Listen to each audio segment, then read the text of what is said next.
Pararán, pararán. ¿Qué tal? ¿Ya empezaste? Ya. ¿Qué tal? Oh, ¿Qué tal?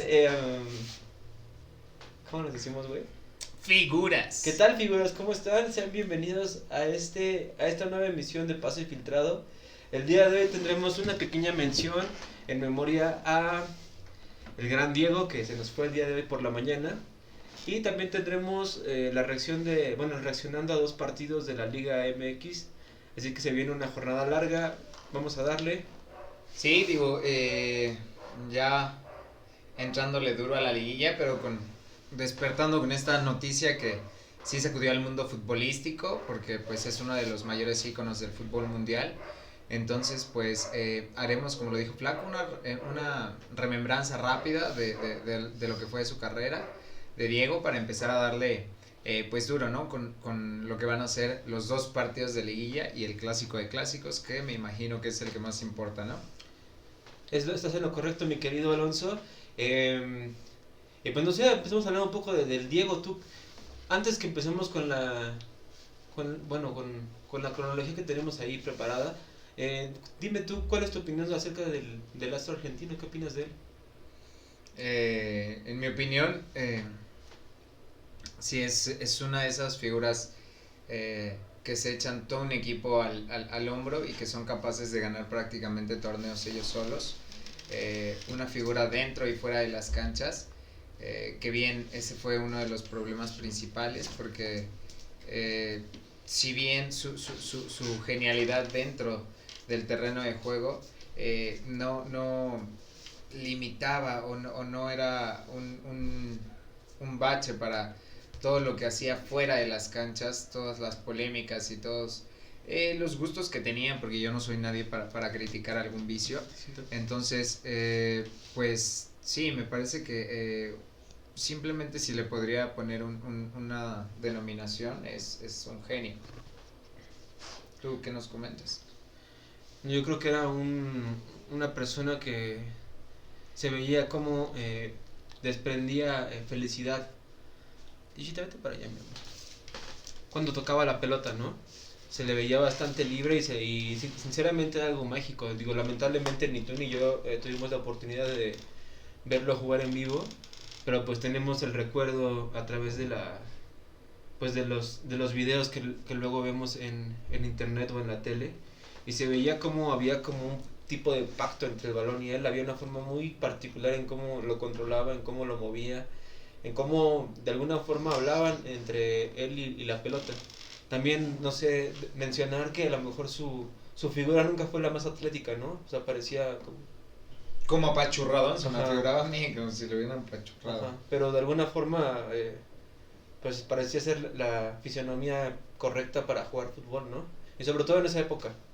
Sí, porque digo, la manera de driblar de él era única, y además de tener el balón pegado, digo, ya después vimos a Messi, pero en su inicio, esa manera de tener el balón tan pegado al pie, realmente impresionante, ¿no? Perdón que te interrumpa, pero además de tenerlo pegado al pie, o sea, la forma de cómo imaginaba las jugadas, porque o sea, hay muchas veces que tú controlas un balón y lo primero que quieres pensar, o sea, lo primero que piensas es tener el balón fijo, y este güey, todos los controles que tenía siempre tenían como ya un propósito, pensando en cómo se acercaban los jugadores a él y cómo él iba a reaccionar respecto al campo de juego. La verdad, a mí me parece algo impresionante. Sí, digo, iba adelantado o sea, unos microsegundos adelantado en su pensamiento, ¿no? Que a final de cuentas creo yo que eso es lo que ha definido a los genios del fútbol y de cualquier ramo. Perfecto. Entonces, digo, no sé si quieras arrancar rápidamente con Vamos a darle un poco de lo que fue su historia. Pues vas, dale. Pues bueno, él nace en 1960, en el 30 de octubre, es una ciudad, Lanús. Sí, es una Es comunidad, una comunidad, ¿no? Al sur de al Argentina. al sur de Buenos Aires, específicamente. En una familia, pues, no era acomodada, era, No, de estrato digamos, humilde. digamos una familia. Es que no me gusta la palabra humilde, porque no necesariamente tiene que ver con dinero. Porque una persona, bueno, no importa. Okay, sí. Bueno, sabemos, una familia que no estaba en una posición favorecida, ¿no? Sí, no era de una posición económica alta. Y bueno, tenía, creo que 5 hermanos, 8 hermanos. 8 hermanos, y él era el quinto de los 8, entonces pues además de que no era una familia sumamente opulenta, por así decirlo, pues también tenía esa cuestión, ¿no? De que ya no era el primero ni el último, entonces los problemas económicos pues eran fuertes. Sí, bueno, comentar que siempre mostró una habilidad extraordinaria con el balón, y que ya a los 9 años ya jugaba en un club que se llamaba Cebollitas, que era una filial para niños, bueno, para menores de 14 años de Argentinos Juniors, y que digamos que ahí es donde empieza el camino, ¿no?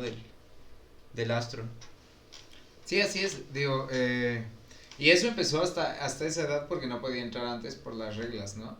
Pero pues desde ahí se vio muchísimo talento de este jugador, tanto que llegaron a sumar más de 100 partidos sin perder, y eran reconocidos pues ya dentro de su ciudad natal, ¿no? Eran muy, muy apoyados, tanto que los empezaron a llevar como recogepelatos del equipo mayor de Argentinos Juniors, y él empezó a hacer filigranas en los medios tiempos al centro del campo, ¿no? Sí, bueno, que esa es una práctica, no sé si ya se ocupara desde antes, pero bueno, hoy en día cualquier niño sueña con que pase eso, ¿no? Que te lleven a un estadio como recogepelotas, donde convives con tus ídolos, y al parecer ahí el ídolo ya era él, ¿no? Ya era él quien animaba a las masas argentinas, ¿no? Desde bueno, muy joven. Maradona se mantiene en este club Cebollitas hasta los 15 años y debuta con Argentinos Juniors él en el 76 a la edad de 15 años. Sí, así es. Debuta muy joven, a la edad que también, como anteriormente, era permitida, y desde ahí empieza a llamar bastante la atención. Si bien en su primer torneo no le va de la mejor manera, forman un club bastante bueno y empieza a llamar el ojo de distintos clubes, pero digo, durante su época dejó grandes números, ¿no, Flaco? Sí, bueno, 19 goles en su primera temporada no me parecen malos números. Y también mencionar que a los 3 meses de haber debutado ya lo habían convocado a la selección mayor de Argentina. 19 goles con 15 años. Y ahí fue la primer polémica o el primer problema que hubo, ¿no? Porque ya de cara al Mundial es votado del equipo principal y se queda como con esa espinita de los mundiales, pero pues digo, sigue Sí, también era muy joven para poder tal vez para premiarlo con un mundial, ¿no? Recordemos que en los equipos de fútbol y en las selecciones y en las relaciones humanas siempre hay una lucha de egos. Entonces, a lo mejor tal vez no era del todo bienvenido que un chamaco de 16 años. No, de hecho hay una teoría de que Bilardo tuvo ahí que ver para que no debutara y no rompiera el récord que había establecido previamente. Entonces, pues sí, ahí está esa teoría. Por eso comentamos de la primer polémica que surgió el Pelusa dentro de su carrera futbolística, que no fue la primera ni... Más bien fue la primera, pero no fue la primera de varias, última, ¿no? Ajá. Entonces, digo, ya de ahí pues estuvo un par más de temporadas con Argentinos Junior, en donde pues clavó más de 100 goles, 116 en 166 partidos. ¿Goles en total? En 166 partidos jugados, una marca bastante buena me parece a mí, bastante destacada. Sobre todo vuelvo a repetirlo porque estamos hablando de un club que si bien no era el más opulento tampoco ni favorecido dentro del fútbol argentino, logró hacer 116 goles, es algo me parece a mí muy loable. Entonces casi el promedio de un gol por partido, ¿no? Sí, prácticamente. Y incluso ese buen desempeño es el que lo lleva a dar el salto al equipo de sus amores, ¿no? Porque tras un partido justamente contra Boca Juniors, donde vuelve a haber polémica por el portero Loco Gatti, que dice que no le va a clavar ningún gol porque está gordito, justamente lo que mencionábamos, y pues le acaba haciendo 4 pepinos. 4 goles, ¿no? 2 de tiro libre, 1 de jugada y 1 de penal, ¿no? Así es. La investigación ardua del equipo de pase filtrado. Bueno, y posteriormente en el 79, como mencionaba Pipo, lo echan de la selección mayor. Sin embargo, empieza a cosechar su primer título a nivel internacional. Logra conquistar el Mundial Sub-20, que bueno, en esa época tenía otro nombre, con Argentina. Y bueno, empieza a escribir, digamos, la historia a nivel internacional desde tan pequeño, ¿no? Recordemos que ahí tendría 16 años. Sí, 16 años y además marca gol en la final, ¿no? Como 18 Entonces, un poco más. Marca gol en la final y pues sí, como dices, empieza a marcar su historia en cuanto a Copas del Mundo. Está bien que sea de una etapa menor, pero pues a final de cuentas es algo que aparte ella ya empezaba a convivir con los grandes digamos compañeros que van a acompañarlo a lo largo de su carrera, ¿no? Los Menotti, sí es Menotti, ¿no? Sí. Los Kempes, los Valdano. Sí, así es. Entonces, digo, después de toda esa gran proyección que tiene, pues llega al, como decíamos, al equipo de sus sueños, pero no dura ahí mucho tiempo, ¿no? Pues, sorprendentemente. Un solo año. Se queda un solo año en los Ceneices y pronto emigra al fútbol europeo. Creo que coincide con el Mundial, ¿no? Del 82. Sí.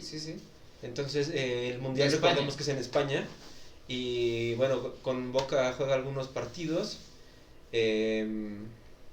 Una temporada.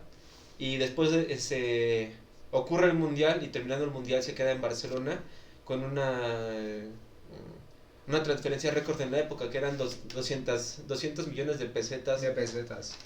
Que bueno, para los estándares actuales sería como fichar a la Jun, ¿no? Un pedo así. Sí, sería pagar relativamente poco. Pero pues llegó como con una ficha estrella y lamentablemente no logró hacer lo que se esperaba de él, ya que las lesiones lo estuvieron persiguiendo durante las 3 temporadas y algunos problemas extra cancha. Pero básicamente fue una entrada que le lesiona el tobillo y que lo manda fuera prácticamente 4 meses. Y eso por fortuna, ¿no? Porque se esperaba que iban a ser de 6 a 8 para la medicina que era en ese tiempo. Sí, ¿no? Y rompiendo un poco la ilusión blaugrana de tener al astro argentino, ¿no? Que en su estadía en el equipo solamente pudo marcar 38 goles y que lamentablemente después de la lesión decide tomar otro rumbo que pareciera ser y otra vez contrario, digamos, a la media, ¿no? Contrario a lo que se puede esperar de una figura del tamaño del Diego. Decide cambiar de aires, pero no decide irse a un Manchester United o irse incluso a un Real Madrid, a una Juventus, algún equipo grande. Decide ir a un equipo al sur de Italia, el Napoli, que realmente en esas épocas pues no figuraba en lo más mínimo. No, digo, literalmente llega un equipo que representaba al barrio pobre, al barrio sureño de Italia. Entonces, pues él llega a abanderar a toda esta comunidad que está ansiosa de poder pelearle sobre todo a los equipos ricos del norte y en especial a la Juventus, ¿no? Que es su mayor rival. Entonces, él empieza a conducir un proyecto que si bien se veía muy modesto en un inicio, lo fueron armando poco a poco, pero desde su primera temporada se hizo presente con, me parece que 14 goles. No estoy seguro, pero me parece que marcó 14 goles con el Napoli, 19. Creo que no fue la mejor temporada para el equipo en sí, pero... No, quedan octavos. Quedan octavos, pero es un gran salto porque era un equipo bastante pequeño que literalmente peleaba en la parte baja de la tabla. Y pues obviamente con tener a Maradona en tu equipo, pues tus posibilidades de mejorar Sin tanto... duda alguna aumentan. Ujú. También recordar, ahorita haciendo un pequeño paréntesis, cómo se expresan sus compañeros de él en el campo de juego, ¿no? O sea, que el güey tenía toda el talento a disposición del equipo y eso jalaba a sus compañeros a también entregar como el todo de ellos, ¿no? Es que justamente es de los jugadores que hace mejor a los demás, ¿no? Que, o sea, que tiene ese talento para dar y desparramar, tanto así que hace mejores a los que lo acompañan dentro del terreno de juego. Sí, Entonces, perdón, talento propio y también un gran carácter, ¿no? O sea, creo que si podemos un hacer... líder nato. Si podemos hacer un poco de símil y con todo el respeto a Cristiano Ronaldo y a Messi, sería como una combinación de ambos, ¿no? O sea, el carácter y la determinación de Ronaldo y el talento y el buen juego de Messi, ¿no? Tal vez ahí compactados, hechos chiquito y y fue lo que a lo mejor lo que hizo tan grande a Diego, ¿no? Tener un talento enorme, pero tener una mentalidad aún mejor. Sí, aún más grande. Hasta que aún más llegaron grande hasta que llegaron los problemas fuera de cancha, ¿no? Sí, digo, ya después eso le empezó a quitar un poco de foco y de atención de lo que realmente era lo que me parece a mí que lo hacía más feliz a Diego, porque era donde se veía realmente Se feliz. veía un hombre feliz. Ujú, dentro del terreno de juego. Entonces me parece que todas esas cuestiones externas lo fueron distrayendo de realmente su amor. Entonces, pero digo, antes de esto, eh, en Napoli, pues empezó a mejorar el nivel del club, ¿no? Tanto así que los volvió a llevar a la Copa Europea, Ujú. dejando en tercer lugar a un equipo, como volvemos a decir, con pocas aspiraciones, por así decirlo, en la segunda temporada. Sí, y justamente aquí es la etapa donde empieza un poco a torcerse el panorama para el Diego, ¿no? En el sentido de que se empieza a ser una estrella a nivel, digamos, de una pequeña ciudad, era literalmente como un dios, un gran ídolo, y eso obviamente significaba los lujos, que pues a final de cuentas fue lo que poco a poco fueron llevándolo de disfrutar y de vivir la cancha, de vivir el fútbol felizmente en la cancha, a empezar ahí a combinarlo con la vida fuera de la misma, ¿no? Sí, digo eso y la aparición de Coppola en su vida empezaron a traer bastantes complicaciones, por así decirlo, a su vida. Eh, y que realmente pues los mayores reflectores se los llevara por un momento las cuestiones que vivía ajeno al terreno de juego. Sí, Hasta y también creo que podemos decir que del 83 al 87 puede ser, 84, 87 más o menos, podemos decir que es su mejor etapa como futbolista, no sé qué opinas tú. sí, me parece que sí, digo, salvo algunos argentinos Incluso el 90 también. que lo llegaron a ver con los cebollitas, que dicen que fue su mejor despliegue ofensivo. Pero fuera de, me parece que sí, su mejor fútbol lo desplegó en Napoli y en la selección argentina durante esa etapa. Porque volvemos a lo mismo, antes de todos esos problemas llega el Mundial del 86, pues digo, todos sabemos todo lo que hizo en ese mundial, ¿no? Que prácticamente le hizo campeón a Argentina. Y digo, Con las dos grandes jugadas que son ya inmortales, no, y no solamente en la memoria del fútbol, sino creo que en la memoria del, pues de la sociedad humana, ¿no? O sea, no quiero ir muy allá y no quiero llevarlo muy lejos, pero creo que todos reconocemos esas dos imágenes, ¿no? sí. Seas del estrato que seas, del país que seas, sabes qué es la mano de Dios y sabes cuál es el mejor gol que se ha marcado en los mundiales. Y no, o sea, no es por exagerar, pero es justamente él en ese corto periodo de tiempo escribe historia literal. O sea, literalmente logra dejar huella no solamente en el fútbol, sino digamos en un nivel mucho más amplio, ¿no? Sí, así es. Y además de que ese partido estaba cargado de una cuestión bélica por lo que había pasado con la guerra de las Malvinas. Entonces, pues realmente es una situación complicada, ¿no? Porque si bien se dice que por ese mismo conflicto de las Malvinas Maradona les dijo a sus compañeros que se imaginaran como si ellos hubieran matado a familiares suyos o argentinos. Entonces realmente Argentina salió a comerse a los argentinos, perdón, a los ingleses en la semifinal de la Copa del Mundo. Y pues realmente bajo la bandera de Maradona hacen la hombrada y pasan a la final de una manera espectacular, ¿no? Con esas dos acciones que tú bien hacías remembranza. Sí, y bueno, también otra vez remarcar lo pasional que era, ¿no? El llevar un partido de fútbol a ese límite, el lograr entrar en la cabeza de sus compañeros y convencerlos de que es una que están viviendo una imagen tal como lo acabas de comentar, y me parece algo más allá de lo deportivo, algo realmente sobresaliente de una persona que inspiraba a otras, ¿no?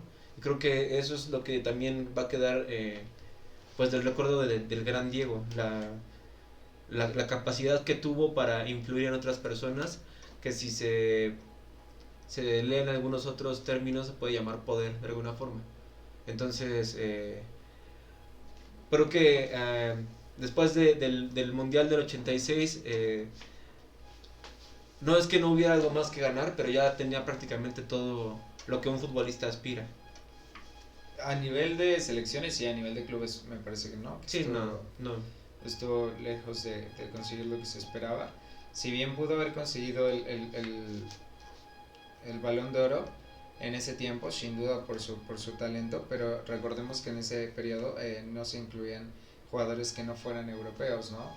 Entonces, me parece que eso es lo único que lo limita de ganarse uno o dos balones de oro o tres o cuatro en su carrera, pero realmente me parece que a nivel de clubes sí logró hacer ciertas cosas con el Napoli, pero sí se quedó un poco corto porque en el Barcelona se lo esperó más. Aunque su regreso después de su etapa europea a Boca Juniors fue bastante buena, no se le puede reprochar nada, porque también hizo bastantes buenas cosas en su llegada, ¿no? Bueno, en la primera, porque después se retiró y después eventualmente volvió a regresar, pero en su primera etapa de regreso lo hizo, me parece a mí, bastante bien. Sí, que aparte tenía digamos, el plus de vestir la camiseta del club de sus amores, ¿no? El que siempre soñó y el que siempre amó hasta el final de sus días. Y digo, nos vamos a quedar hasta aquí. ¿Por qué? Por respeto básicamente a quién, a la persona, a la figura de Maradona. Como dije al principio, nosotros no somos personas para juzgar a otra por lo que haga fuera de su profesión. Entonces, pues simplemente esto fue una como remembranza, sí, rapidísima de lo que fue su carrera. Nos vamos a apurar porque ya va a empezar. Yo lo llamaría más partido. que un pequeño homenaje de unos humildes Amantes del fútbol. Amantes del fútbol. Que si bien no lo vimos, como dice Flaco, pues toda esta memorabilia nos ha ayudado a poder acceder a todo lo que fue lo que él hizo por el fútbol, porque me parece que sí fue una contribución enorme lo que él le dejó al legado del fútbol. Y pues simplemente sí es un día medio totalmente triste para el fútbol mundial, ¿no? Sí, y nada, sobre todo agradecerle al Diego por entregarnos tantas cosas, por haber transformado el fútbol de una buena forma, de haber amado tanto el deporte y pues de habernos regalado la magia, compartir su magia con el mundo. Pues nada, pronta resignación a la gente que está más cerca con él, y nosotros a mantenerlo eternamente vivo con su memoria, recordándolo como lo que fue un gran jugador y un ser humano que movía a otros. Sí, ya para finalizar, así como lo dijimos en la página de Facebook, desde todo el equipo de Pase Filtrado, pues el más sentido pésame a todos sus allegados, amigos, familiares, y pues que descanse en paz el Pelusa. Grande Diego.